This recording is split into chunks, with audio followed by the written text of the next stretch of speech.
ఒక భార్యాభర్తలు బిడ్డలు లేనటువంటి గొడ్రాలుగా ఉన్నటువంటి ఆమె దైవ దర్శనం పొంది దేవుని దగ్గర నుంచి ఒక బిడ్డను పొందుకుని నాజీరుగా పెంచితే, దేవుని బిడ్డరా, అతను ఇశ్రాయేలీలకు కంచు కోటగా మార్చబడిపోయాడు.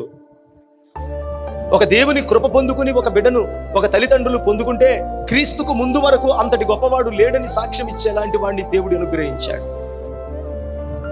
ఒక దీవెన తన కుటుంబానికి, ఒక దీవెన రాజ్యానికి, ఒక దీవెన తన ఇంటిలో నుంచి ప్రపంచానికి అందుతుంది ప్రియులరా. అందుకు ఆశీర్వాదం నీ ద్వారా నీ ఇంటికి వెళ్ళాలి. నువ్వు దీవించబడ్డావు అనంటే ఆ దీవెన కూడా నీ ఒక్కరికే పరిమితం అవ్వదు. నీ కుటుంబానికి, నీ కుటుంబంలో ఎంతో మంది అభాగ్యులు దీవెన పొందాలనుకున్నటువంటి వారికి నీ బ్లెస్సింగ్ వారికి ఆశీర్వాదకరంగా మారుతుంది.